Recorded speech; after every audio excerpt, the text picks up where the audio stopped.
Même si j'aimais bien ce que je faisais, c'était pas mal non plus. Voilà. Donc, on a repris un domaine viticole qui faisait du vin en vrac, c'est-à-dire qu'en fait, on a toujours vinifié notre vin dans cette propriété. Il faut savoir que c'est une propriété familiale. Moi, je suis la 7e génération à reprendre le domaine. Donc, c'est une propriété qui a été construite et qui n'a jamais été vendue par la famille. Et ça s'appelle Château l'Amiral, parce que l'amiral Gade est le premier à avoir vraiment travaillé les vignes sur ce domaine. Le propriétaire premier, c'était Prosper Gade, c'était le père de l'amiral Gade, qui a offert le domaine comme cadeau de mariage à son fils. C'est pas mal non plus comme mariage. Voilà. Et l'amiral Gade a épousé Anaïs Pagès, qui était la sœur de mon arrière-arrière-grand-père. Et Anaïs a eu la bonne idée de ne pas avoir d'enfant, merci. Et donc, le domaine a été donné à mon arrière-arrière-grand-père au décès de l'amiral Gade. Et de fil en aiguille, c'est arrivé jusqu'à moi et jusqu'à Rodolphe. Voilà, donc nous sommes aujourd'hui vignerons dans le Minervois. Donc, le Minervois, c'est une appellation qui se trouve au nord-est de Carcassonne, donc dans l'Aude. Et pour répondre à la petite question de tout à l'heure, qu'est-ce que le Marcellan? Ce n'est pas le nom du lieu. En fait, nous, on est vignerons en Minervois et dans le Pays d'Oc. Et dans les Pays d'Oc, il y a différents cépages. Et je mets toujours le Marcellan en avant parce que c'est un cépage qui est très, très peu connu et qui, chez nous, a une grande importance sur notre domaine. C'est quasiment un quart de nos plantations parce que c'est un cépage, je vous en parlerai à une autre occasion plus en détail. C'est un cépage qui est passionnant. Je vous en parlerai parce que si je me lance là-dessus, à 22h, on y est toujours. On quitte le Marcellan. Voilà, pour la petite histoire de famille, on est donc arrivé dans ce bâtiment. Là, vous avez une vue de la cave au niveau de l'entrée. Bonjour, c'est Robert Martinez. Bonjour Robert. Merci de couper le micro pour l'instant. Voilà, vous avez un aperçu des vignes qui sont derrière la maison, c'est-à-dire que la maison qu'on a vue précédemment, quand on va derrière, voilà ce qu'on voit en fait quand on est derrière chez nous. Vous voyez, on est dans les vignes. Et puis là, vous avez un aperçu des vins que l'on propose. Alors, merci à Michel Davaz qui a proposé ma candidature pour intervenir. Et merci à Gérard qui a fait ce qu'il faut pour que j'intervienne. Voilà, merci à Maurice pour l'aspect technique. Et donc, en fait, on m'a proposé d'intervenir en tant qu'œnologue et nous faire une petite proposition pour parler des vins et de l'œnologie. Alors, comme c'est un très, très vaste sujet, je proposais aujourd'hui de vous faire très rapidement, parce qu'on a en timing 1 heure, c'est un petit peu court, mais de vous parler des dégustations et de la technique de dégustation. On va rentrer directement dans le vif du sujet, comment on déguste un vin. Parce que je vais peut-être revenir en janvier, en mars et en juin, si je me souviens bien, Gérard, pour vous parler d'autres sujets sur l'œnologie. On pourra aborder les vinifications, les cépages atypiques, ce qui vous ferait plaisir. Ce qui pourrait être bien aussi, c'est que si vous avez des thèmes qui vous tentent, ou des questions, ou des choses qui vous feront plaisir, n'hésitez pas à me le faire savoir, soit via Gérard, soit directement sur mon mail. Et comme ça, on peut préparer. Je veux dire, le sujet est très large et donc très ouvert. Donc, si vous avez des sujets de prédilection, allons-y. Voilà. Vous pouvez proposer, c'est ouvert, on est tranquille de ce point de vue-là. Est-ce que ça va pour tout le monde? Ça va. Ça va. Bon. Très bien. Parfait. Aujourd'hui, on parle un petit peu de technique de dégustation, si tout le monde est d'accord. On va directement picoler. Allez, c'est parti. Donc, je vous propose d'aborder le sujet, la dégustation technique. Pourquoi technique? Parce que la dégustation, c'est, on pourrait dire boire un vin, mais la dégustation à proprement, c'est vraiment savoir décortiquer un vin, pouvoir parler d'un vin et à quoi ça sert, on va en discuter. Voilà, donc je vous propose de voir rapidement en fait à qui s'adresse en fait la dégustation technique, quels sont les équipements nécessaires et comment on déguste. Voilà, donc la dégustation technique, pourquoi et pour qui? D'abord, en premier lieu, on pense aux professionnels, aux vignerons, aux cavistes, aux techniciens, qui sais-je encore. Ce sont des gens qui vont déguster de façon technique à proprement parler, qui vont faire des dégustations avec un grand nombre d'échantillons. Donc ça, si c'est un œnologue, par exemple, il va déguster en cave ou en laboratoire pour savoir comment améliorer le vin, comment travailler le vin. On part du jus de raisin, on va le déguster et on va voir comment on l'amène à devenir le vin que souhaite avoir le vigneron. Parce que d'un même jus de raisin, on peut faire 10 vins différents. C'est vraiment la façon qu'on va travailler à la cave qui va impacter. Voilà, ça peut être des techniciens, donc dans les chambres d'agriculture, par exemple, qui vont aussi conseiller les vignerons et éventuellement aussi des acheteurs. Donc, les acheteurs professionnels qui dégustent de façon technique. La grosse différence, en fait, dans la dégustation technique, c'est qu'on ne va pas avaler le vin, on va le cracher. Mais ça, on va en reparler un petit peu après. Vous allez me dire, ce n'est pas pour vous, mais peut-être que si, finalement, c'est aussi pour vous. On va y revenir. Mais aujourd'hui, ce qui nous intéresse, c'est la dégustation pour nous tous, celle qu'on fait au quotidien, celle qu'on fait pour le plaisir surtout. Voilà, donc on va aborder très rapidement le matériel. Il y a des petites choses simples à savoir. Dans le matériel, ce n'est pas compliqué. Évidemment, la première chose qu'il vous faut, c'est un verre INAO. Donc le verre INAO, je ne sais pas si vous le voyez, c'est le verre un petit peu comme ça. Tout simplement, c'est un verre. Vous n'êtes pas obligé d'avoir un verre INAO aux normes strictes, on va dire, du verre. Tout ce qu'il faut, c'est qu'effectivement, il ait une forme arrondie au niveau du bas du calice. Donc le bas du calice, enfin, c'est cette partie-là, l'arrondi. Et que la partie du buvant en haut, là, soit plus étroite que la partie plus large qu'on appelle les épaules du verre. Donc la partie étroite en haut, la partie plus large et un pied. C'est les trois choses. Après, vous prenez le verre que vous voulez, la forme que vous voulez, mais on est d'accord, un buvant plus étroit, des épaules plus larges et un pied. La couleur que vous voulez, non. Un verre transparent, c'est plus sympathique. Donc ça, tout le monde a ça chez lui, normalement. Même si ce n'est pas tout à fait la forme. Un verre à cognac, ça fait tout à fait l'affaire aussi. Voilà.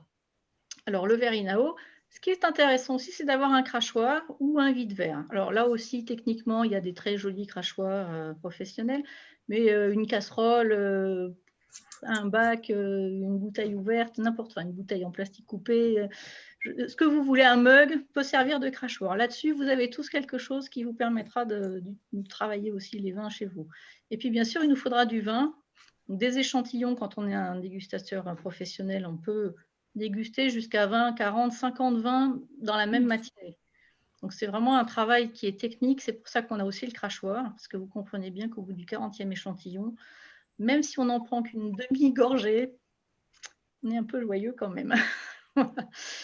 Et pour nous, le crachoir, pour nous, on va dire œnophiles et pas professionnels, le crachoir va être aussi important pour ne pas s'alcooliser. Ça, c'est une première chose. Mais vous allez me dire, avec le confinement, on peut s'alcooliser, on reste chez soi, donc pas un problème. Mais en fait, en dehors de du fait qu'on s'alcoolise, il y a les papilles qui vont réagir à l'alcool. Et ça, on ne s'en rend pas compte. Donc, nos papilles, les sensations qu'on a en bouche, vont s'alcooliser beaucoup plus vite que la sensation générale du corps. Ce qui fait que nos papilles, une fois alcoolisées, c'est très sympa pour le vigneron, parce qu'en général, les papilles ont l'alcool gai, ça veut dire que tout ce qu'elles boivent à partir d'un certain nombre d'échantillons est bon. Donc ça va. Bon, pour le vigneron que vous dégustez en dernier, c'est parfait. Vous aimez tous ces vins. Sauf qu'en réalité, quand vous allez être chez vous et que vous aurez désalcoolisé vos papilles, quand vous goûterez le vin qui vous a plu, en étant alcoolisé au niveau des papilles, mais pas forcément au niveau de votre personne, le vin vous plaira peut-être ou plus. Voilà, ça dépend de si vos papilles sont très joyeuses ou juste rigolardes. Ça va jusqu'à présent? On enchaîne? Ça va. Oui. Tout le monde a un verre, tout le monde a un crachoir ou un pseudo-crachoir et tout le monde trouvera une bouteille de vin quelque part là-dessus. On ne s'en fait pas. L'environnement a son importance aussi. Alors, on est confiné chez nous, donc on ne va pas être en grand groupe. Ce qui est important, c'est d'avoir une pièce la plus calme possible, la plus lumineuse possible aussi, et si possible neutre en termes d'odeur. Donc, si vous venez de cuisiner un maroilles au four, changez de pièce ou attendez le lendemain pour déguster le vin, à voir. La deuxième chose, c'est un fond blanc. Donc, ça peut être une nappe, ça peut être tout simplement un bout de papier, ça peut être un mur, enfin, de préférence un fond clair et blanc si possible. Mais je vous dis, juste une feuille de papier posée sur une table, ça suffit largement. Et ensuite, de la lumière, donc une lumière blanche, toujours pareil. Blanche, pourquoi? Pour ne pas influencer la couleur de ce que vous allez voir dans votre verre. La vue joue énormément dans ce que vous allez goûter. Et si vous goûtez deux choses, par exemple, dans un verre blanc, là, le même vin, dans un verre blanc ou dans un verre couleur rouge ou vert, vous allez voir que vous n'aurez pas la même sensation gustative. C'est très étonnant, faites-le. Vous pouvez le faire sur du lait aussi. Tout simplement un verre de lait dans un bol en couleur et dans un bol transparent, quand on le goûte, eh bien, il n'a pas le même goût. Comme quoi, la vue, la couleur, ça a vraiment de l'importance. Et alors, si possible, ce qui est intéressant de savoir, c'est ne pas boire de café ou de thé dans les 2 heures avant le moment où vous voulez déguster quelque chose.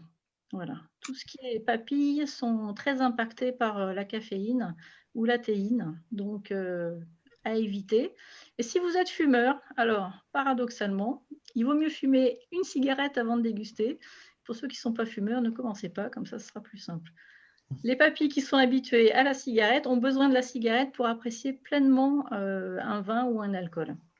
C'est étonnant, mais c'est comme ça. Petit détail quand même, si vous arrêtez de fumer, vous allez avoir une sensation différente en bouche, mais ce n'est pas très grave parce qu'au bout de 2 mois, 1 mois, 2 mois, suivant les personnes, on réapprend la dégustation et donc il n'y a pas de souci. Donc ne dites pas que je vous ai dit de ne pas arrêter de fumer parce que sinon vous ne pouviez plus déguster. Hein. Ce n'est pas ce que je disais. Voilà. Alors, la dégustation à proprement parler. Une fois qu'on a tout son matériel, qu'est-ce qu'on va utiliser? La première chose, c'est qu'on va regarder son vin. Une des toutes premières choses, si vous avez un vigneron à côté de chez vous, vous allez aller chez votre vigneron, mais sinon, vous allez, dans la plus grande majorité des cas, aller dans une grande surface. Et la première chose qui va vous impacter, c'est la vue, parce que quand vous allez choisir la bouteille, c'est forcément la couleur ou la forme ou l'étiquette. Enfin, il y a quelque chose qui, visuellement, va attirer votre regard sur la bouteille. Donc, la vue a déjà de l'importance. D'accord? Mais ça, on ne s'en rend pas bien compte. On va parler de la vue dont on maîtrise l'impact. Donc, la première chose, c'est notre verre INAO, ou avec un fond arrondi et un buvant plus étroit, de mettre une quantité de vin. Vous voyez, il n'y a pas besoin d'une grosse quantité de vin dans le verre pour déguster. Ne remplissez pas votre verre comme si vous alliez boire à table. Voilà, 2 à 5 centilitres dans un verre, c'est largement suffisant. En fait, le niveau du vin ne doit pas être au-dessus de l'endroit le plus large du verre, donc ce qu'on appelle les épaules du verre. Donc, on n'a vraiment pas besoin de beaucoup. Ce qui ne vous empêchera pas de vous servir un verre quand vous passerez à table et d'en profiter pleinement. On est là dans la dégustation, mais il y aura le plaisir de la table après. Une des premières choses qu'on va regarder dans notre verre, c'est la limpidité et la brillance du vin. Donc, pour ça, l'importance du fond blanc, on va incliner légèrement son verre. Donc, en fait, on tient son verre comme ça et on va l'incliner un petit peu comme ça pour avoir une surface plus importante de liquide. Et on va regarder, est-ce qu'il est brillant? Est-ce qu'il est transparent? Est-ce que je vois, par exemple, mes doigts à travers le vin? Est-ce que je vois mes empreintes digitales à travers le vin? Ou est-ce que je vois rien du tout, je vois que le vin? Ça vous donne déjà une petite a priori sur ce que vous allez pouvoir ressentir en bouche. Si vous voyez très très bien vos empreintes digitales, c'est qu'on est sur un vin qui est plutôt léger. Vous aurez une sensation tannique, c'est-à-dire une astringence, vous savez, le côté qui accroche un petit peu en bouche, qui va être plutôt souple. Si vous ne voyez pas du tout vos doigts, que c'est très foncé, très épais finalement, même si ça reste liquide, on dit épais, vous pouvez supposer qu'en bouche, ça va être déjà quelque chose d'un peu plus puissant, d'un peu plus présent, avec des tanins qui vont peut-être s'accrocher, rester, à voir, on va goûter. Donc visuellement, on peut déjà se faire une petite opinion de ce qu'on va percevoir en bouche. Alors j'en parle maintenant, mais souvent on ne regarde qu'à la fin. On va regarder les larmes ou les jambes sur un verre. Donc pareil, je prends mon verre où j'aurais dû mettre du vin, ça aurait été plus professionnel quand même. Je le penche un peu, je le redresse et je vais voir ce qu'on aperçoit sur la photo là, c'est-à-dire du vin qui coule. C'est ce qu'on appelle les larmes ou les jambes. Et l'observation de ces larmes nous donne quelques indications sur le type de vin aussi qu'on va goûter. Donc avant même de goûter, on sait déjà plein de choses. Par exemple, si on compte le nombre de larmes quand on redresse son verre, on va se rendre compte, ça c'est intéressant de le faire avec plusieurs vins côte à côte, avec différents vins et plusieurs verres, le nombre de larmes est proportionnel à la quantité d'alcool dans un vin. Un vin à 14 degrés vous fera beaucoup plus de larmes qu'un vin à 10 degrés, par exemple. Donc ça donne une indication de ce qu'on va percevoir en bouche. On peut regarder aussi, toujours la vue, la vitesse à laquelle la goutte descend, donc la larme descend. Là aussi, faites-le avec 2 verres et 2 vins différents. Vous verrez que la vitesse n'est pas la même. Et la vitesse vous donne déjà une notion de ce qu'on appelle le gras, c'est-à-dire la rondeur qu'on peut avoir en bouche. Plus la larme est lente, plus le vin va être rond et doux en bouche. Et on peut regarder, alors là il faut beaucoup déguster pour voir les différences, mais on les voit. La largeur de la larme. Puisqu'en fait, entre un vin sec et un vin moelleux, par exemple, la largeur va être bien différente. Plus il y a du sucre, plus la largeur de la larme est grande. Donc, vous voyez, rien qu'en regardant, on sait déjà plein de choses sur le vin. Il va falloir essayer tout ça après. Voilà. Brièvement, tout ce qu'on peut observer sur le vin, juste en le regardant. On n'a toujours pas goûté, hein. C'est ça qui est fort, c'est qu'on n'a toujours pas goûté. Qu'est-ce qu'on va faire une fois qu'on l'a bien regardé? On va le sentir. Donc, ce qu'on va faire, c'est ce qu'on appelle le premier nez. Quand on a versé le vin et qu'on l'a un peu regardé, on va, sans toucher au verre, juste le sentir. Hop, on met le nez dans le verre, on sent, et ça va nous donner ce qu'on appelle la famille aromatique du vin. Donc, il faut savoir que, je crois que je vous l'ai mis juste après, les familles aromatiques, les familles d'odeurs, elles ne sont pas très nombreuses. On en a 6 qui sont intéressantes. On parle de 7 familles parce qu'il y a la famille des défauts, mais on va considérer que vous ne la croiserez pas dans les vins que vous goûterez à partir d'aujourd'hui. Donc, en fait, on identifie, juste en mettant le nez dans le verre, si je suis plutôt dans la famille des fleurs, plutôt dans la famille des fruits, plutôt dans la famille des arômes végétaux, plutôt dans les épices, plutôt dans le côté des arômes dits animaux, ou plutôt dans la famille des ce qu'on appelle les empyromatiques, c'est-à-dire le côté pierre à fusil qu'on peut avoir sur certains chablis, le côté pain grillé, le côté torréfié. Toute cette roue des arômes, c'est intéressant d'aller la sortir. Elle est accessible sur Internet. Vous marquez roue des arômes vin et vous la trouverez facilement. Ça vous permet d'avoir une idée de tout ce qu'on peut identifier dans un vin et donc du coup de déguster avec plus d'aisance. Quand on sait ce qu'on cherche, c'est déjà un petit peu plus facile. J'ai perdu personne pour l'instant, ça va? Ah non, non. Ça va. Alors ensuite, une fois qu'on a mis le nez, qu'on a le premier nez, on va pouvoir aérer notre vin. Alors, je ne sais pas si vous voyez bien, aérer, c'est donner ce mouvement en fait au verre, ce qui va faire tourner le vin à l'intérieur. C'est ce qu'on voit sur l'image qui est ici. Donc en fait, c'est l'idée, c'est de faire rentrer de l'air dans le vin. Donc le fait de le tourner, on le perturbe un petit peu et on fait rentrer de l'air. Et cette aération du vin permet aux molécules aromatiques qui sont piégées dans le vin de se libérer.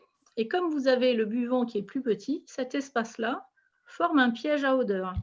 Donc j'aère, mes molécules se libèrent, elles sont piégées, je mets le nez et là je confirme ou j'infirme quelquefois les sensations que j'ai eues dans le premier nez avec beaucoup plus de puissance. Là, j'ai vraiment des odeurs beaucoup plus fortes, beaucoup plus importantes. Et je vais pouvoir identifier plus qu'une famille, mais je vais pouvoir rentrer dans la famille et pouvoir dire, tiens, là, j'ai un peu d'agrumes, j'ai une pointe de citron, j'ai un peu de pêche, j'ai un petit final pierre à fusil. Enfin, on va pouvoir vraiment rentrer dans le détail. Plus vous aérez, plus vous sentez, plus vous arrivez à percevoir. Alors, on me dit souvent, moi, je suis nulle, je ne trouve jamais rien. Ça, c'est faux. On est tous faits pareil. On a tous le même nombre de cils olfactifs dans le nez. C'est juste qu'on n'a pas travaillé notre mémoire olfactive de la même façon. Donc, en fait, quelle que soit l'impression que vous ayez sur vos propres capacités, vous avez la capacité d'identifier les choses. Ce qu'il y a, c'est qu'il faut juste apprendre à y faire attention au quotidien. Quand je dis souvent, un exemple très simple, est-ce que vous êtes capable de visualiser l'odeur du melon? La plupart d'entre vous vont me dire oui, je vois ce que ça sent un melon. Pourquoi vous êtes capable d'identifier l'odeur du melon? Tout simplement parce que quand on achète un melon, qu'est-ce qu'on fait? On le prend et on le sent. Donc, on a mémorisé cette odeur sans le travailler spontanément. Si je vous dis, est-ce que vous êtes capable d'identifier l'odeur de l'aubergine crue? Déjà, j'ai moins de oui. Déjà un peu plus difficile. Pourquoi? Parce que l'aubergine, quand on l'achète, on la tâte, on la regarde, mais rarement on la sent. Alors qu'en fait, ça a une odeur. Donc tout ça, c'est une question de mémoire qu'il faut travailler au quotidien. Je dis souvent, vous avez des petits-enfants, peut-être certains d'entre vous, vous avez acheté des yaourts aux fruits, et à partir d'aujourd'hui, les petits-enfants n'ont plus le droit de choisir le parfum du yaourt. On choisit à l'aveugle, on ouvre le yaourt, et avec le petit garçon ou la petite fille, on s'amuse à identifier, rien qu'en sentant, est-ce que c'est un yaourt à la banane, à la cerise, à la fraise? Et ça, c'est tous les jours. Je vais me promener dans un parc, vous avez le droit à 1 heure, alors profitons-en. On vient de couper l'herbe, ça sent l'herbe coupée. Bah, tiens, j'identifie l'herbe coupée, je le retiens. Je vois des roses. Il y a des roses qui sont plus citronnées, des roses qui sont plus roses, des roses qui ont carrément des odeurs de fruits rouges. Je fais attention aux différentes choses que je sens. Voilà, c'est juste une bibliothèque olfactive qu'il faut se créer. Et alors, ce qui est formidable, c'est qu'il n'y a absolument pas d'âge pour le travailler. Donc, dès 4 ans, on peut travailler et jusqu'à 100 ans, on peut le travailler. C'est au quotidien. C'est un jeu. Il faut le prendre comme un jeu. Et je vous dis, alors, ce qui est effrayant, c'est que les enfants jeunes une capacité qui est extraordinaire. Ce qui est dommage, c'est qu'on la travaille rarement avec eux et du coup, ils la perdent après. Mais les enfants sont extraordinaires, vraiment. Donc, on l'est tous finalement. On a tous été enfants. Et la dernière chose dont je vous parle, ça y est, je vous en ai parlé. Donc, on a tout vu. Il y a un jeu très amusant pour les enfants qui s'appelle le loto des L'auto des odeurs. odeurs. Et ça, ils sont très forts. Hein. Ils sont très très forts, mais si on y joue un petit peu, on s'aperçoit qu'on progresse très très vite. Oui, Ça, c'est oui, tout à vraiment fait, c'est vrai. un bon jeu, un très très bon jeu. En plus, ça amuse tout le monde. Et puis, les enfants adorent écraser les adultes, donc c'est vraiment un jeu qui les amuse très très. Voilà. Au niveau de l'odeur, de la perception des odeurs, on va s'arrêter là pour aujourd'hui. On va passer à la notion de goût. Donc, en fait, tout ce qui va se passer au niveau de la bouche. Alors, j'ai regardé mon verre, j'ai senti mon verre, je vais enfin pouvoir prendre une petite gorgée. Toute petite gorgée. Et là, on va parler de qu'est-ce qui se passe. La petite gorgée, je vous ai dit tout à l'heure, même pour le plaisir, si vous êtes en dégustation à proprement parler, ne l'avalez pas. C'est là qu'il va falloir être courageux, il va falloir recracher. Donc, en fait, je prends une petite gorgée et j'imagine que j'ai une paille virtuelle dans la bouche. Je prends ma petite gorgée et j'aspire à travers ma paille. Tout ça, c'est pour faire passer de l'air dans la bouche et donc dans le vin. Et une fois que j'ai fait ce petit mouvement, je recrache. Donc, mon fameux crachoir qui est ici, qui peut être, je vous reprends, une casserole, un verre ou n'importe quoi. Mais il faut être courageux pour cracher parce qu'au démarrage, c'est difficile. J'avoue qu'on n'a pas l'habitude. Voilà. Une fois qu'on a pris en bouche, fait passer de l'air, apprécié et recraché, on peut analyser un petit peu les sensations qu'on a. Donc, brièvement, la première chose qu'on va regarder, c'est l'attaque qu'on a en bouche, c'est-à-dire la sensation qu'on a en bouche. Est-ce que c'est quelque chose qui est agréable ou pas pour vous? Est-ce que c'est quelque chose d'acide? Est-ce que c'est quelque chose de sucré? Est-ce que c'est plutôt amer? Quelle est la sensation? Ensuite, on va regarder quel est l'équilibre que vous avez, vous, en bouche. Donc, est-ce que c'est trop quelque chose ou est-ce que c'est juste agréable comme il faut, pour simplifier. Et comme vous avez fait passer de l'air dans votre bouche, c'est le même principe que quand on aère le vin dans le verre. Les molécules aromatiques se volatilisent, mais là, elles ne vont pas dans le buvant, elles vont dans l'arrière-gorge, en fait, dans la partie arrière du nez. C'est ce qu'on appelle la rétro-olfaction. Et c'est ça qui va vous donner le plus de sensations. D'où l'importance de cracher. Parce que le fait de cracher augmente la sensation de rétro-olfaction, les sensations qui sont à la rétro-olfaction. Donc, en fait, ce passage-là, c'est quand on sent dans le verre, c'est le premier nez, le deuxième nez, et le passage dans la bouche, vous recrachez, mais les molécules aromatiques, elles remontent et elles reviennent dans le nez. Et c'est là que vous aurez vraiment le plus de puissance aromatique. Je vous engage vraiment, vraiment ce soir ou demain, ou dès que vous avez un verre de vin, sans les invités, mais là, les invités, on ne les a pas, donc ça va, on peut le faire. On prend la petite gorgée, on fait passer de l'air, on recrache et on analyse la sensation qu'on a. On reprend une petite gorgée, on fait passer de l'air et on l'avale. Et vous verrez comme la différence de la puissance olfactive est vraiment très nettement différente. Et le fait de cracher vous donne une sensation plus forte. Après, à table, on a d'autres plaisirs, donc on ne recrache pas. C'est vraiment le côté juste déguster pour le plaisir. Voilà, donc une fois qu'on a craché, on parle des caudalies, oui, c'est juste un petit mot pour vous dire. Une fois qu'on a recraché, on parle souvent de la longueur en bouche. Qu'est-ce que c'est que la longueur en bouche? En fait, c'est le temps où à partir du moment où vous n'avez plus le vin en bouche, vous avez encore les sensations, ou les sensations de gras, d'acide, d'amertume, ou le goût carrément, c'est-à-dire le côté fruité, le côté animal ou empyromatique. Combien de temps ça reste dans ma bouche? Et donc, on compte en caudalie, et alors, les œnologues sont des gens très compliqués. Les caudalies, c'est juste 1 seconde. Donc, 7 caudalies, c'est 7 secondes. Mais on aime bien crâner, donc on utilise des tas de mots. Voilà. Et puis, la petite technique, c'est si vous avez plusieurs vins à déguster, n'oubliez pas d'acheter du pain, parce que c'est l'aliment le plus neutre qui vous permet de remettre un peu les papilles à zéro. Au démarrage, c'est difficile. La dégustation de plusieurs vins à la suite, on se fatigue assez vite quand on n'est pas entraîné. Et donc, les papilles se fatiguent. Et la façon de les remettre en état de marche, c'est un petit bout de pain tous les 2 ou 3 vins. Voilà. Pourquoi pas du fromage ou du saucisson? C'est très bon. Le souci, c'est que c'est gras et que le gras, en fait, améliore la sensation gustative. Alors que le pain, c'est neutre. Vous n'aurez pas la même sensation dans la bouche au niveau du vin si vous avez mangé un bout de pain ou si vous avez mangé un bout de fromage. Et ça sera meilleur avec du fromage. Voilà. Si c'est que pour le plaisir, des petites cuites de fromage et faites-vous plaisir. Ça va toujours? J'ai perdu personne en route? Ça va. Non, on est toujours le 28. Voilà. c'est bon. Là, on a juste vu, vous voyez, très rapidement, j'essaye de respecter le timing qu'on m'a donné. La dégustation d'un point de vue technique, mais d'un point de vue plaisir et jeu, finalement. Maintenant, vous allez me dire, effectivement, l'idéal, ça serait de le mettre en pratique.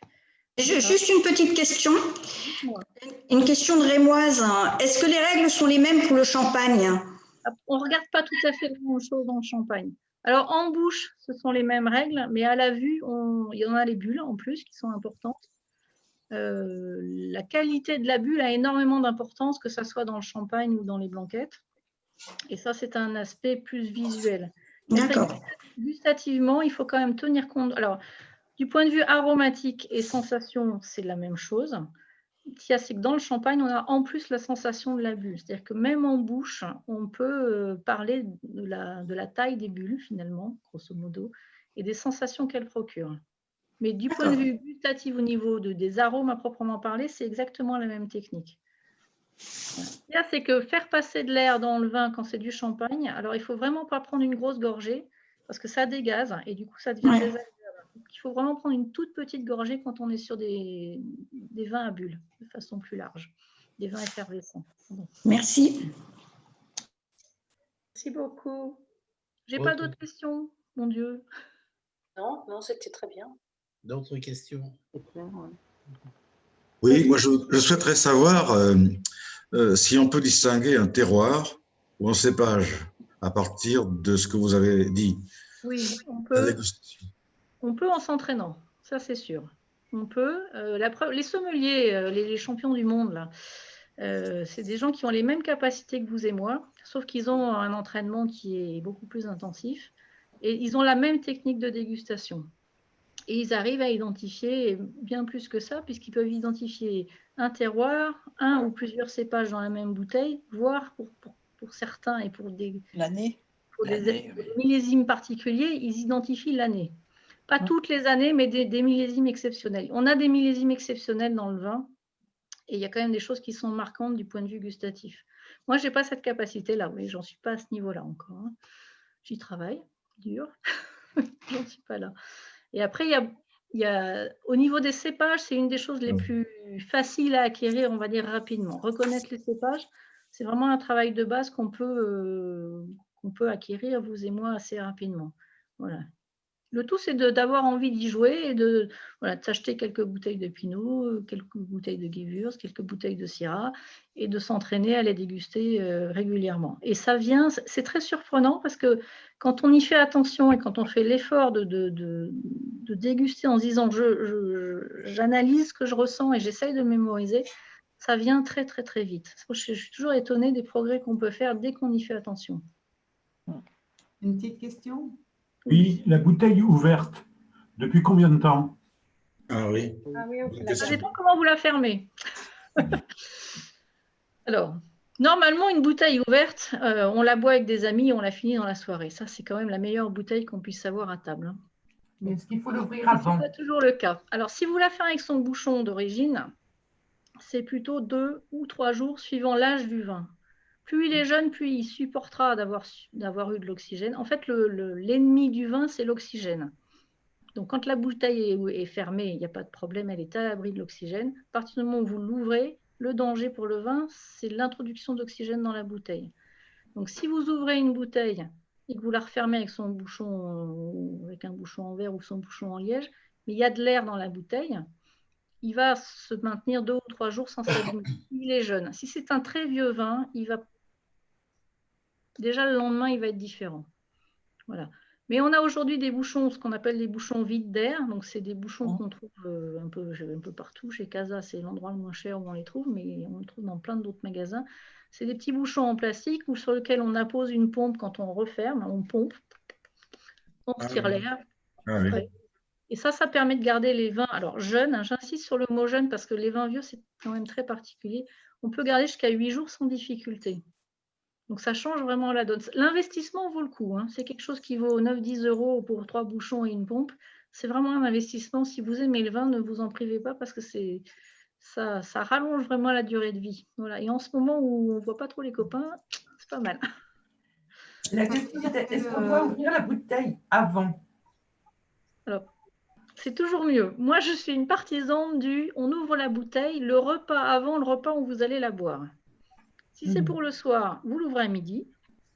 Et s'il est jeune, vous en versez un petit fond de verre pour le goûter, ce qui permettra en fait, hop, je reviens à une bouteille, au vin de descendre dans l'épaule de la bouteille et d'avoir une surface à l'air plus importante que dans le goulot. Ce qui fait que l'oxygénation est intéressante avant de boire. Et sur un vin qui a moins de 5 ans, l'ouvrir 3-4 heures avant, c'est parfait. Y compris sur un vin blanc ou un rosé. Le mieux, c'est d'avoir une carafe. Si vous avez une carafe, vous pouvez ouvrir dans l'heure qui précède le moment où vous allez le déguster, voire au moment où vous allez le déguster. C'est un peu dommage pour certains vins. Mais l'air avant dégustation est la plupart du temps bénéfique. Exception faite des très vieux vins. J'insiste un peu là-dessus. Un vin rouge qui a plus de 10 ans et quand vous le servez, il a des reflets un peu orange, un peu marron, c'est un vin qui n'a surtout pas besoin d'oxygène.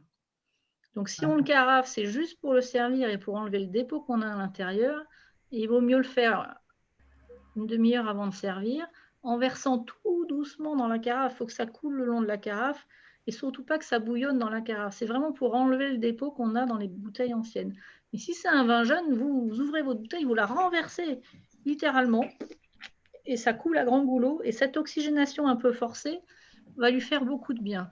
Mais j'insiste bien, on est sur des vins violets, rouges, des couleurs bien flashy. Dès qu'on a un petit reflet légèrement marron, on arrête. L'oxygénation, on arrête, c'est que le vin a déjà eu l'oxygène dont qu'il était capable de supporter. C'est ce qu'on appelle la décantation. Voilà, c'est ça. La décantation, c'est la mise en carafe.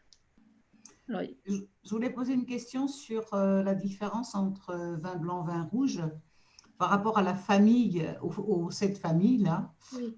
Est-ce que quand on est dans des vins rouges, on est toujours dans une partie des familles et vin blanc dans une autre, ou est-ce que indifféremment, un vin blanc peut être connoté C'est comme… ça qui est extraordinaire dans le vin, c'est qu'il y a des cépages très marqués fleurs, des cépages très marqués fruits, mais dans la vinification, on arrive à faire des choses qui sont absolument étonnantes.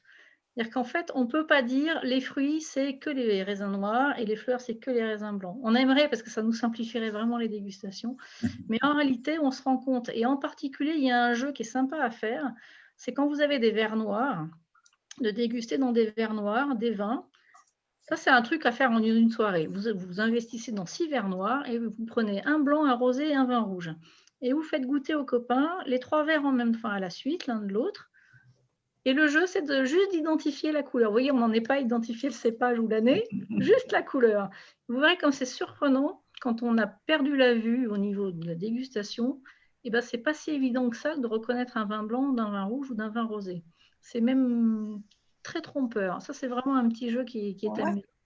Et puis, on a des vins complètement atypiques. Donc, en fait, moi, cette année, petite anecdote, cette année, j'ai vinifié un vionnier. Normalement, le vionnier, c'est abricot, pêche, fleurs blanches à la limite. Enfin, c'est très, très, très sur les fruits. Voilà, abricot, pêche sur les terroirs qu'on a. Là, on a fait un autre mode de fermentation. On a vraiment tenté une expérience un peu folle à la cave. Et au final, je me retrouve avec un vin qui a un parfum de rose. Complètement inattendu, parce que c'est vraiment pas un cépage sur lequel on obtient ces arômes-là. Donc c'est vraiment, on peut vraiment jouer. J'ai goûté un rosé de chez un voisin, qui est un pur cinsault. Donc le cinsault, on est sur le petit fruit rouge, un peu gourmand, un peu goulayant. Alors lui, il est sur de l'agrumes.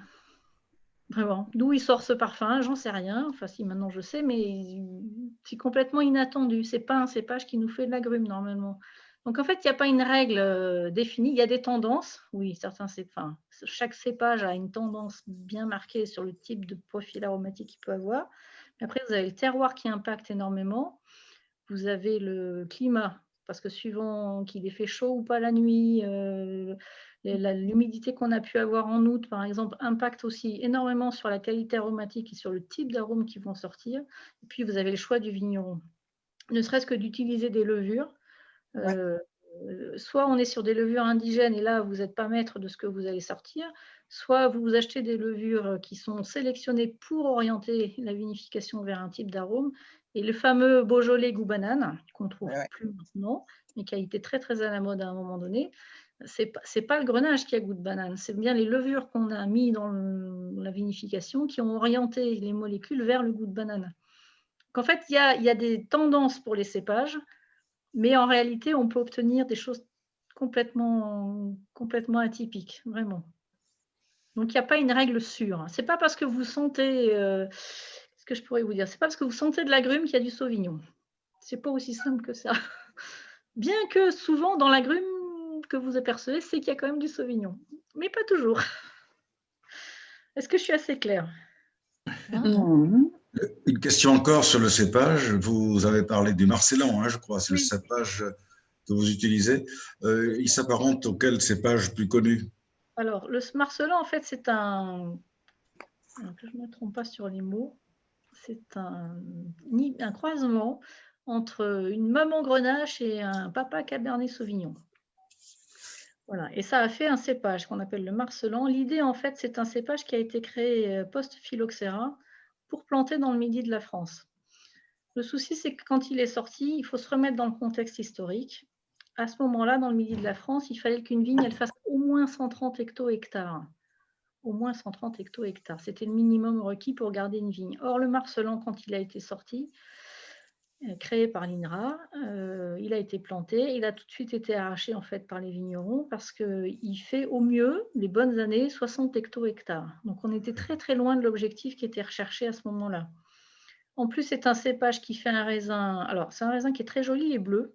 Donc, il n'est pas noir, il est bleu. On dirait de la myrtille. Voilà, on dirait des champs de myrtille.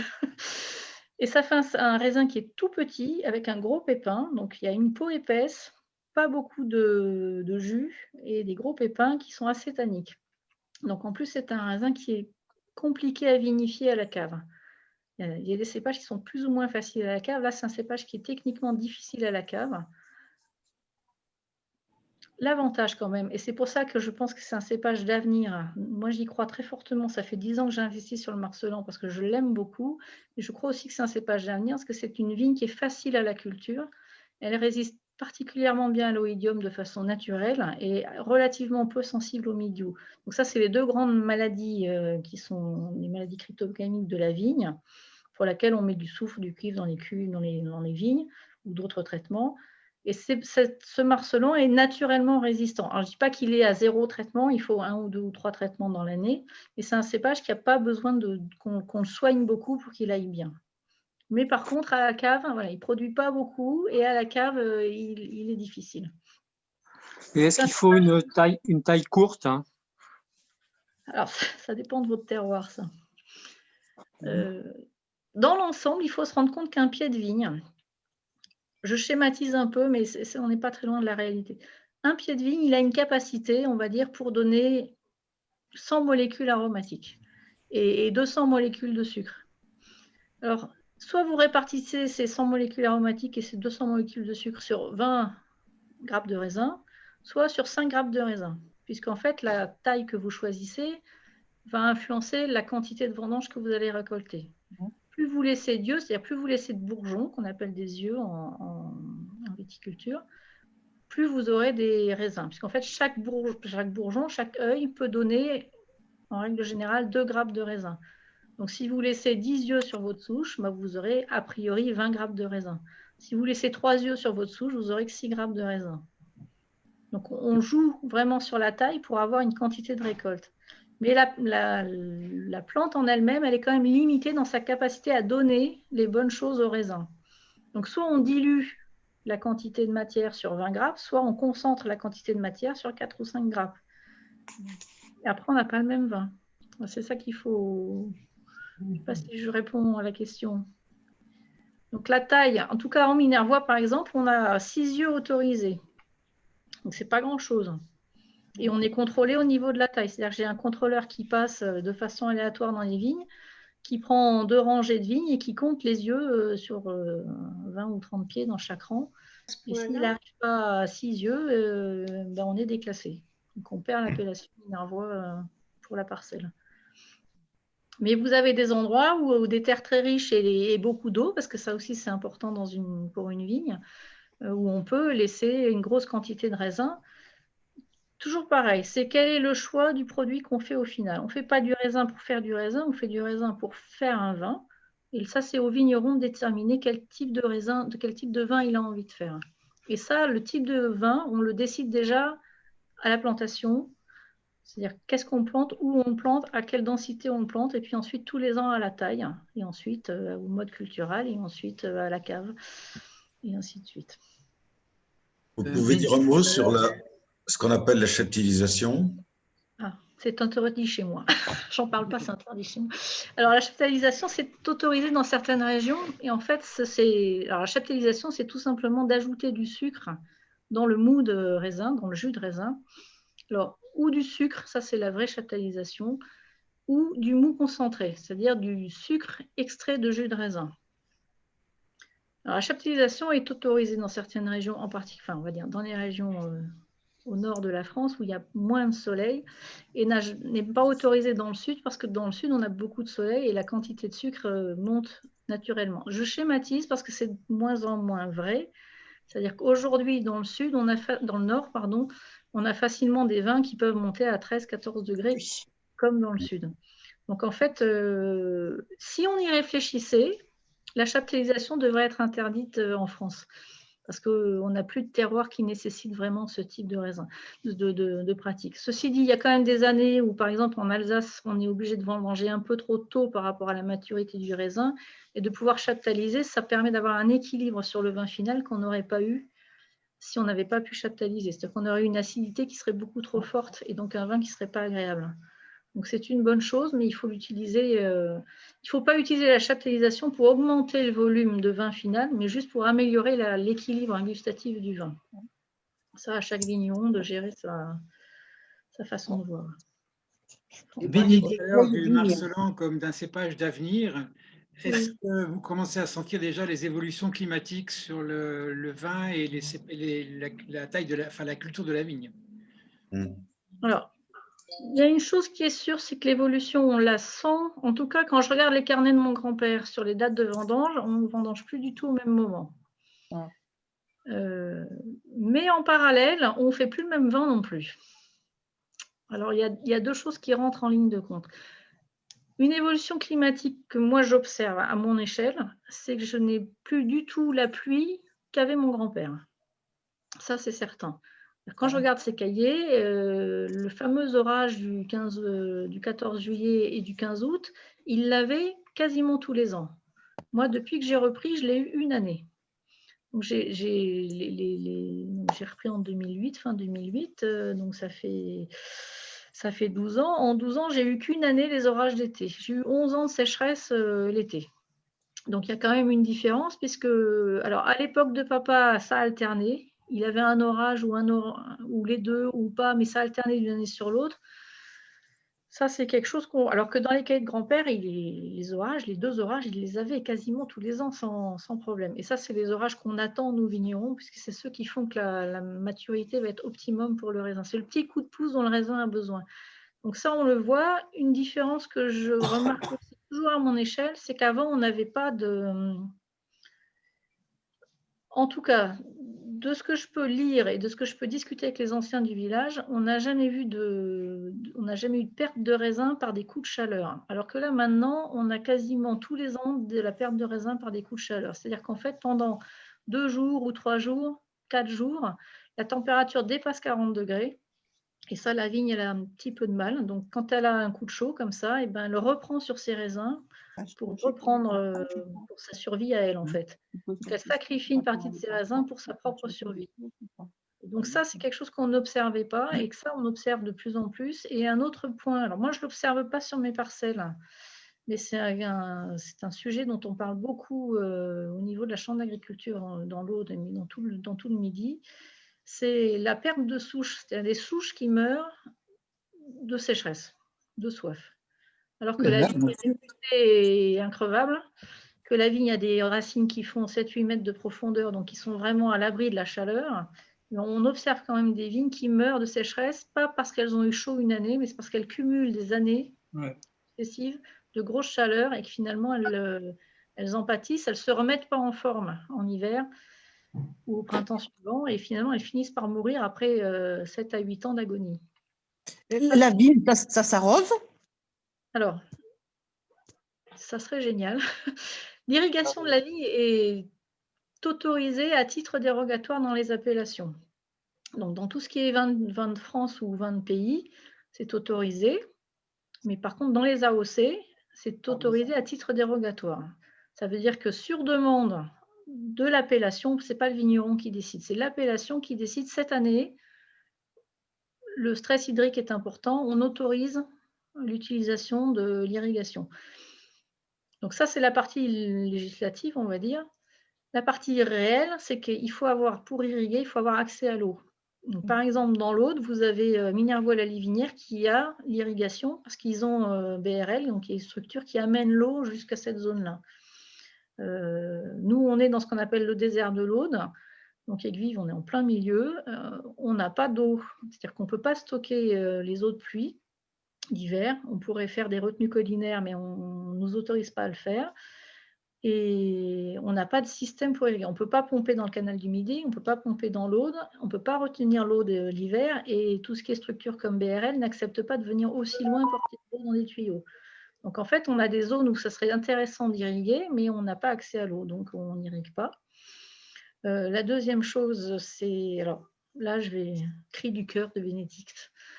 Il y a des vignerons qui ont l'eau et qui arrosent leurs vignes comme on arrose les maïs. Et ça, c'est révoltant. C'est-à-dire qu'en fait, on met un petit pic qui tourne et on fait passer l'eau. Alors, Edin, ça rend les vignes malades parce que mouiller le feuillage, c'est pas bon. Donc, ça veut dire qu'on traite plus. On mouille nos vignes, mais on traite plus. Donc, c'est ridicule.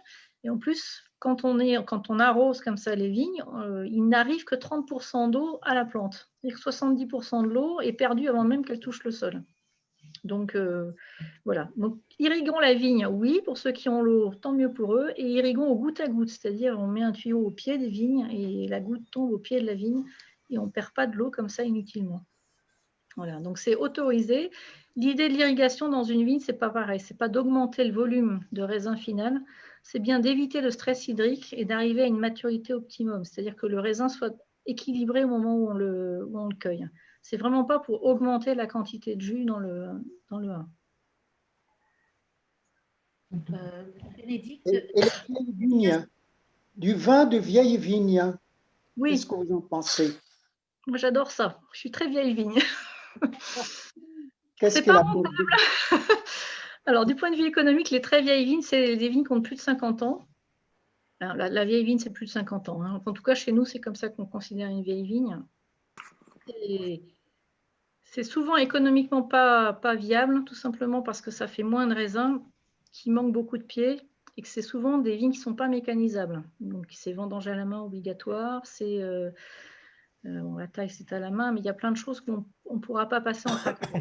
Souvent, les vieilles vignes, elles n'ont pas été plantées dans l'esprit de la mécanisation, mais bien dans l'esprit du travail manuel. L'intérêt d'une vieille vigne, en fait, on s'en rend compte. Quand on plante une vigne, on s'en rend compte. Une jeune vigne, elle produit plus de raisins qu'elle ne devrait. Et donc, qualitativement, on n'a pas tout à fait ce qu'elle peut donner. Plus la vigne vieillit, plus sa qualité augmente. Donc, une vigne est optimum autour de, allez, on va dire 10 ans pour faire plaisir aux collègues, mais en réalité, moi, je trouve que c'est 15 ans. Pardon. Autour de 15 ans, la vigne est bien installée, elle a trouvé son équilibre, elle est bien, elle fait juste le nombre de raisins qu'elle est capable de faire pour faire du bon raisin. Et jusqu'à 50 ans, 60 ans, 70 ans, voire 100 ans, pour ceux qui ont la chance d'avoir des très très vieilles vignes. Plus la vigne est vieille, plus le raisin est qualitativement très très intéressant. Ça, c'est vraiment très net. Et la difficulté, c'est d'arriver à garder des très vieilles vignes ou de pouvoir acheter des très vieilles vignes aux collègues. On en trouve de moins en moins puisque la politique aujourd'hui de plantation des vignes n'est pas du tout dans la préservation de la vigne, mais dans la replantation rapide. Aujourd'hui, une vigne, c'est 20 ans. Alors que du temps de mon grand-père, une vigne, c'était 50 ou 60 ans. Donc, en fait, on tourne beaucoup plus vite sur les vignes. Ce qui est pas... Question à poser par rapport. En tant qu'œnologue, ce n'est pas une bonne chose. Voilà. Moi, je suis pour les vieilles vignes parce que gustativement, on ne remplacera jamais un vieux Carignan. Un vieux Carignan de 50 ans, c'est quelque chose d'absolument extraordinaire. Alors qu'un Carignan de 10 ans, oui. Philippe avait une question à poser. Oui, par rapport au sulfite et à la conservation du vin. Est-ce qu'on peut Quelle est la question? Pardon, ça fait mal à la tête. Quelle est la question? Est-ce qu'on peut en boire? Combien il y en a? Oui, alors voilà, déjà la proportion. Est-ce qu'on est obligé? Est-ce qu'il n'y a pas d'autres modes de conservation du vin tout aussi efficaces? Alors, depuis les Romains, le mode de conservation des vins, c'est effectivement le soufre. Donc, ce qu'on appelle les sulfites, c'est juste une forme de soufre. Et c'est ça qu'on utilise depuis toujours. On refait un peu d'histoire, on revient un peu en arrière. Juste après l'époque gallo-romaine, les vins étaient très, très épicés. C'est-à-dire qu'on rajoutait des herbes, on rajoutait des épices, on rajoutait des tas de miel, on rajoutait des tas de choses. C'était justement parce qu'on ne mettait pas de soufre et le moyen de conserver les vins, c'était de rajouter ces épices. Alors, c'est un abus de langage quand on dit ça, parce qu'en fait, on rajoutait ces épices pour cacher le goût. Parce qu'on ne buvait plus du vin, on buvait du vinaigre. C'était quand même ça la réalité. En fait, le seul conservateur naturel qu'on ait, c'est vraiment les sulfites, donc le soufre. Après, toute une question de dose. Voilà. Alors, la législation autorise une dose qui, de toute façon, aucun vigneron n'atteint aujourd'hui. Elle est beaucoup trop importante. Donc, tous les vignerons sont très largement en dessous de la dose légale maximum autorisée. Ça, là-dessus, il n'y a pas de souci. Les vins blancs ont une dose un peu plus importante autorisée parce que c'est des vins plus fragiles. Les vins rouges un peu moins parce que c'est des vins, comme il y a du tanin, ils peuvent vieillir et supporter en fait l'oxydation mieux que les vins blancs. Et la dose des vins en agriculture biologique est encore inférieure. Donc on a une dose légale qui est monumentale, personne ne l'atteint. On a la dose usuelle utilisée par les vins en conventionnel et on a la dose des vins en agriculture biologique qui est inférieure. On parle de dose légale et de dose usuellement utilisée. Les sulfites en soi, c'est pas un problème, à condition de les utiliser au bon moment. Il y avait des pratiques œnologiques qui utilisaient le soufre un peu tout le temps au cours de la fermentation. C'est-à-dire qu'on soufrait les cuves quand le raisin arrivait, on soufrait les cuves à la fin de la fermentation alcoolique, on soufrait les cuves à la fin de la fermentation malolactique, on soufrait les cuves avant de mettre en bouteille. Ça faisait des doses qui n'étaient pas nécessaires. Aujourd'hui, on est techniquement capable d'avoir un suivi œnologique dans les laboratoires qui nous permet d'ajuster au plus bas. Après, c'est une volonté de chaque vigneron de se couvrir, c'est-à-dire je mets une dose de sulfite qui fait que il n'y a aucun problème, je risque rien, ma bouteille, elle peut partir en avion, en train, en bateau, rester 3 mois sur un quai en plein soleil sur un port chinois, il ne bougera pas. Il est couvert, ce qu'on appelle couvert. Voilà, j'ai un vin couvert, mon vin, il est c'est autour de 25-30 mg par litre. Voilà, ça, c'est la dose qui est recommandée par les techniciens, par les œnologues, par les autres œnologues, parce que je ne suis pas d'accord là-dessus. Donc, c'est la dose qui est recommandée usuellement, qui est, j'insiste, très inférieure à la dose légale autorisée. Maintenant, il faut se rendre compte que je pense que chaque vigneron est responsable de ses bouteilles. Nous, on a fait un choix qui est, nos bouteilles ne partent pas à l'étranger. Tous nos circuits commerciaux, il est en France. Donc, mes bouteilles, je sais comment elles vont voyager, je sais quel risque je prends en utilisant les doses que j'utilise. Le petit hic, c'est que moi, Bénédicte, vigneronne, je bois mes vins et j'ai beaucoup de mal à supporter les sulfites. Donc, il faut que je trouve une dose que je sois capable de supporter parce qu'il n'est pas question que je ne boive pas mes vins. Voilà. Donc, c'est juste une question de dosage. Et on se rend compte aujourd'hui, on parle souvent du mal de tête provoqué par les sulfites. Il faut se rendre compte que c'est plus on avance en fait dans les recherches pour baisser la quantité de sulfite au minimum, plus on se rend compte que la réalité du mal de tête, elle n'est pas liée à la quantité de sulfite. Alors là, je vous sors un scoop parce que ça, c'est très récent comme étude. Le mal de tête qui est généré par, non pas par l'abus d'alcool. Si vous buvez 2 bouteilles tout seul, c'est normal que vous ayez mal à la tête. Ça, c'est encore autre chose. Mais si vous buvez 2 verres à table et que vous avez mal à la tête dans le quart d'heure ou dans l'heure qui suit, ça, c'est effectivement lié au sulfite. Mais la réalité, c'est que ce n'est pas les sulfites qui vous font mal à la tête, c'est l'éthanol. Donc, l'éthanol, c'est une molécule qui est présente dans le vin, qui n'est pas dosée. Vous ne la trouverez pas marquée sur l'étiquette éthanol, tant de pourcents. Ça, c'est complètement transparent. Et c'est ça qui vous fait mal à la tête. Il y en a plus dans les vins blancs. Souvent, on a plus mal à la tête. Quand on est sensible, on a plus mal à la tête avec les vins blancs. Souvent, encore plus avec les vins effervescents. Et on supporte un peu mieux les vins rouges. Dans l'ordre, l'effervescent fait très mal à la tête, le blanc fait mal à la tête et le rouge est à peu près supportable pour les gens. C'est pour ça que j'aime le rouge. Non, elle n'aime pas du tout. Voilà. Non, mais elle prend de la. Et en fait, cet éthanol, c'est une molécule qui se développe pendant la vinification, donc pendant la fermentation, et elle est liée à la quantité de sulfite qu'on met à l'entrée de la vendange. Donc, on est en train de se rendre compte que si on supprime le sulfitage à l'entrée de la vendange à la cave, on supprime de façon importante la production d'éthanol et donc on pourra sulfiter un peu plus juste avant la mise en bouteille, puisque là on ne produira plus d'éthanol et donc on n'aura pas cette douleur, cette migraine là qu'on a à l'avant, là ça vous traverse comme ça. Ça dans le monde. Voilà. Sur l'histoire de moi, il y a des vins sans les goûter, juste en les sentant. Je pose le verre et je sais que dans le quart d'heure qui suit, j'ai la barre. Là. Ça, juste en les sentant, c'est très désagréable parce que c'est très frustrant de ne pas pouvoir goûter. Donc, je fais partie des gens qui sont hypersensibles à ça. Et je bois mes vins. Donc, il faut suivre un peu, il faut faire des choix. Alors, ne pas sulfiter sa vendange, ça implique un travail qui est différent à la cave. Donc, c'est vraiment le choix du vigneron. Est-ce que je suis prêt à faire ce travail-là? Ça demande plus d'efforts, forcément.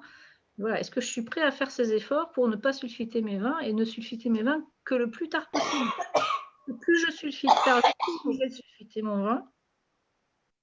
Mais plus je le fais tard, moins j'ai de répercussions négatives. Après, vous avez ce qu'on appelle les vins nature. Alors, il faut savoir qu'en agriculture biologique, souvent les vins bio, on dit qu'ils ne sont pas sulfités. Non, les vins bio sont sulfités. Hein. Ça, c'est vraiment le conservateur universel. Les seuls vins qui ne sont pas sulfités, c'est les vins zéro sulfite ou les vins dits nature. Bénédicte, tu es absolument passionnante. Oui, pardon, je suis trop passe. Et puis, est-ce que tu acceptes de revenir pour qu'on puisse continuer Je reviendrai avec grand plaisir. Envoyez-moi vos questions. Oui. Moi, j'ai encore des questions. Le temps passe très vite. Et puis, on a quand même une proposition à faire à tout le monde. Une visite. Et une proposition. Est-ce qu'on pourrait arrêter le partage de l'écran pour qu'on puisse se voir si c'était possible? Et est-ce que c'est vous qui avez la main? C'est pour moi. Voilà, comme ça. Voilà, Bénédicte. Sympa. On a une proposition à vous faire, Bénédicte. Honnête. Pardon, honnête. Vous allez voir. Ah, je n'ai pas sûr. Hein. Ça, vous avez raison, Marc. Bénédicte et l'association, on voulait vous proposer une dégustation. Une dégustation qui pourrait se faire dans le courant janvier. Attendez, là, il faudrait stopper le partage d'écran. Oui. Voilà. On pourrait faire une dégustation chacun chez nous. C'est une proposition de Bénédicte et puis à laquelle l'association adhère. Et elle nous enverrait une semaine avant notre fenêtre ouverte un certain nombre de flacons, de petits non, des vins qu'elle produit. Alors, Gérard, juste 2 secondes. Alors, si on peut mettre le dernier slide, comme ça tout le monde se rendra compte de quoi on parle. D'accord. Du coup, j'ai plus la main, donc. Maurice. Ah oui. Maurice, le dernier. la dernière.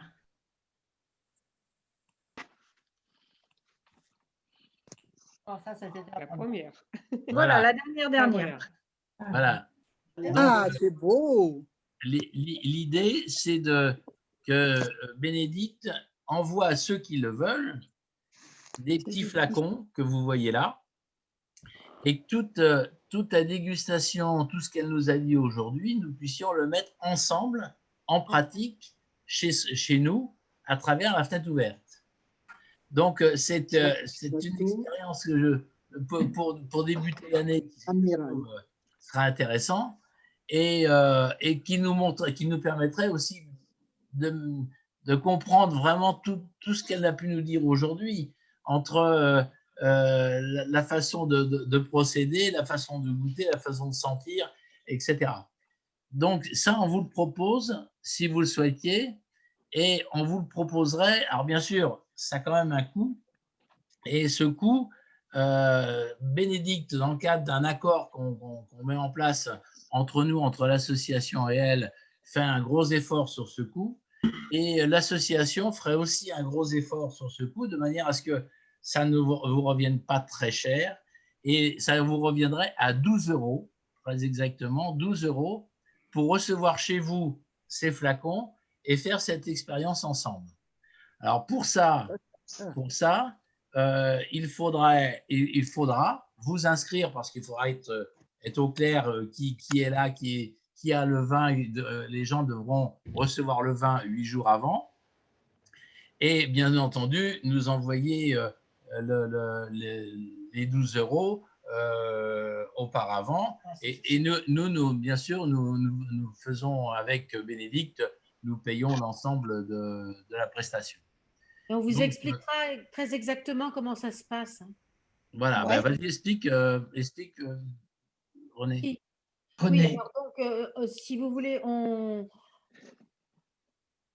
vous pourrez vous inscrire en ligne, régler vos 12 € par carte bancaire ou envoyer un chèque. La carte bancaire, c'est plus simple. Oui, certains souhaitent. Voilà. Donc, si vous êtes tous d'accord pour payer en carte bancaire, donc c'est enregistré sur le site.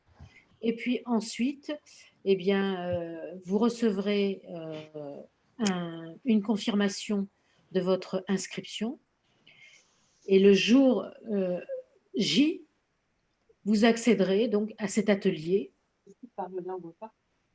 selon des modalités qu'on vous reprécisera ensuite. Après, Bénédicte, on verra comment ça se passe. Prévoyez votre verre, c'est tout. Pardon. Prévoyez votre verre et votre crachoir. Voilà. Donc, ça se passe de cette manière-là. Nous, ça nous permet de lister les inscrits et que tout soit complètement transparent pour l'association. Oui, oui. Okay. Donc, d'accord. J'ai un peu anticipé, moi. Comme vous aujourd'hui, mais en plus avec un verre à la main. Et c'est pour ça que Bénédicte et nous avons choisi de faire aujourd'hui, de voir comment on dégustait un vin, cet apprentissage, cette initiation à la dégustation, pour qu'on puisse continuer en début d'année. Et puis ensuite, on pourra revoir toute la vinification, l'œnologie, tout le reste. Mais c'était pour faire ensemble quelque chose de convivial tous ensemble pendant ce temps de confinement qui n'est pas toujours très drôle. Ouais. Juste une question, est-ce qu'il est prévu est-ce qu'on peut acheter deux kits complets? Parce que pour ceux qui loupent le premier test, ceux qui redoublent, il faudra qu'on puisse le faire la semaine suivante. On en acheter autant qu'on veut. Non, mais c'est une très bonne idée, c'est absolument excellent. En plus, quand on voit la qualité de la prestation que nous a donnée Bénédicte, je pense que le passage à l'acte est indispensable. Ouais. Conseiller. François veut dire quelque chose. Peut-être deux choses, simplement de rappeler que le nombre de participants à l'atelier sera limité. À moins que Bénédicte ne veuille faire ça beaucoup, mais moi j'avais cru comprendre ça. On était parti sur 20, oui, effectivement. D'accord. Et puis, on peut faire plusieurs sessions s'il y avait un succès. Oui, s'il y avait beaucoup de succès, on peut faire rattrapage pour ceux qui n'auraient pas compris la première. D'autre part, préciser, il me semble qu'il y avait aussi un accord sur la suite éventuellement. Je ne sais pas si tu veux en parler ou pas. Ah oui, oui, tout à fait. Oui, tu as complètement raison. Alors, une toute petite réponse. Effectivement, pour répondre à Serge, on peut commander, on peut en commander en plus, mais il est clair que pour l'association subventionne la prestation, elle subventionne l'initiation à la dégustation, et on ne peut subventionner que pour les adhérents. Oui, d'accord. Non, mais ça, c'est pour les mauvais adhérents, ceux qui doivent retirer. Non, mais ça veut dire quand même dire ça. Le second point, ce que mais tu aurais pu le dire, François, c'est qu'on a commencé à travailler, à discuter avec Bénédicte, et que nous allons signer un accord ensemble, ce qu'on appelle un bon plan, comme on a, vous savez, les bons plans que vous connaissez à l'heure actuelle, et que Bénédicte, pour l'association, ferait un très gros effort et nous ferait une réduction de 5% pour tous les vins qu'on pourrait lui acheter. Alors, 5% en dehors du coût de transport. Je pars sur ton contrôle, Bénédicte, qui pour chaque envoi, l'envoi se fait à domicile, et le coût est de 9,90 € par envoi.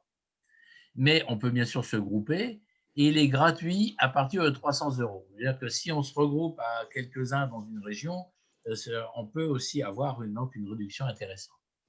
Donc, ça, c'est pour la suite des événements. François.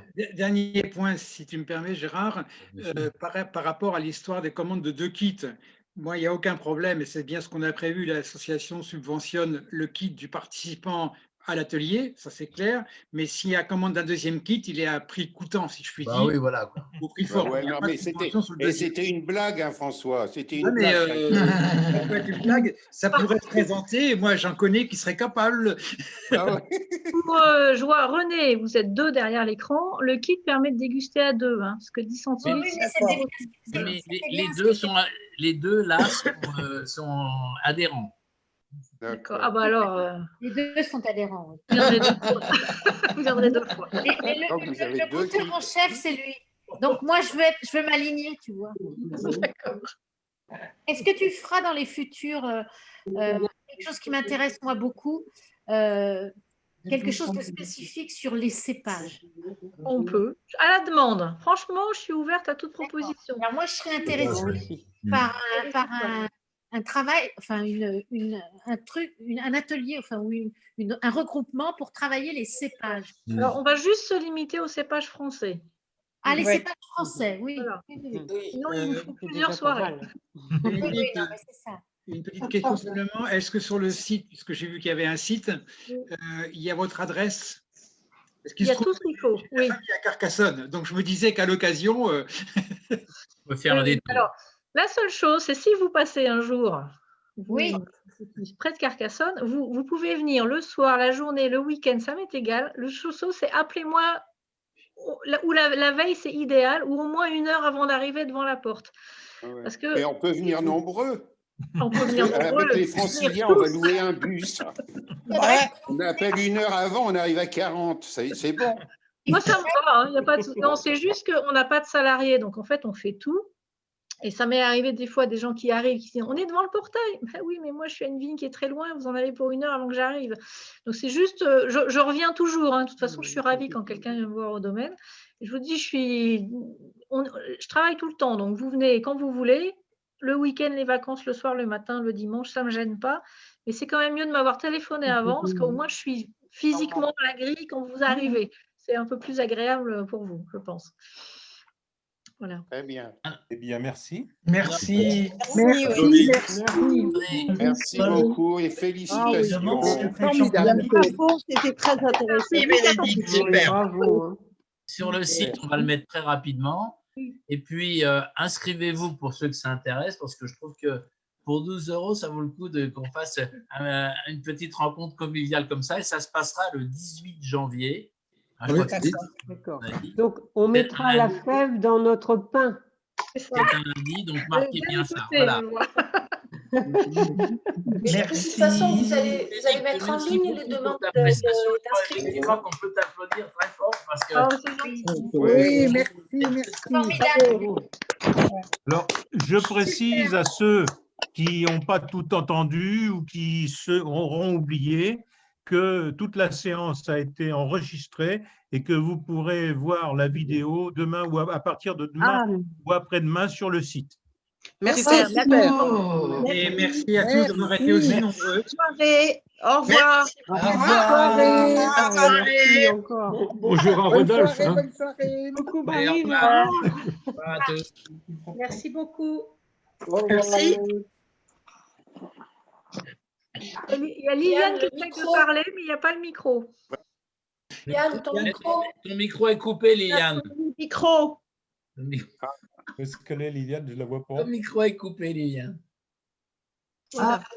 Comme que je me coupe le son. Pour commencer. Je voulais dire, lundi prochain, Joël Cazorla va nous présenter 3 livres, 3 auteurs. Et voilà, donc on continue dans des séances de fenêtres ouvertes qui nous apportent des choses, et particulièrement par rapport à des choix d'adhérents dont on est sûr que ces lectures vont nous plaire. Voilà. Merci. Merci. Merci. Merci. Au revoir. Merci bien. À bientôt. Bye bye. Bye bye. À bientôt. Ciao, ciao. Ciao. De la part de François, merci. Je suis très content de te voir. Bénédicte, merci beaucoup.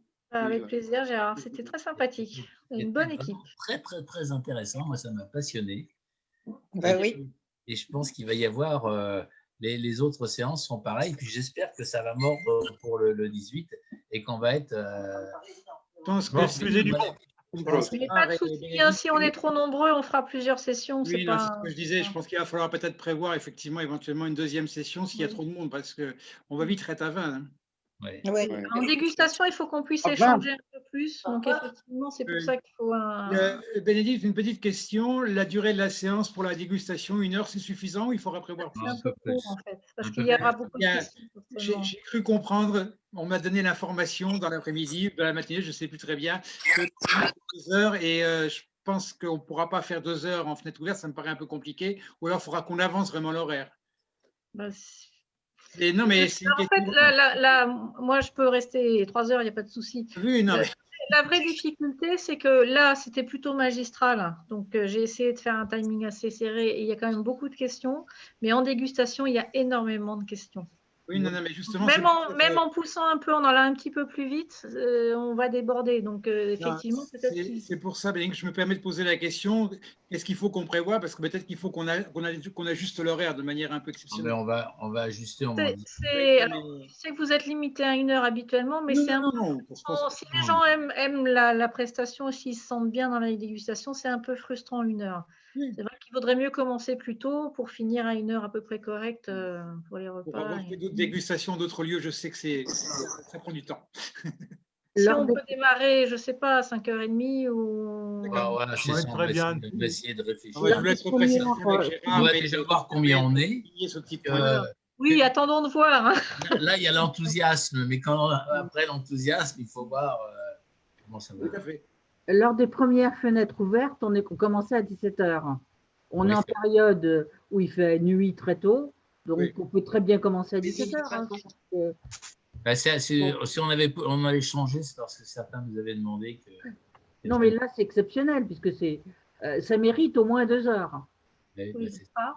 On est d'accord.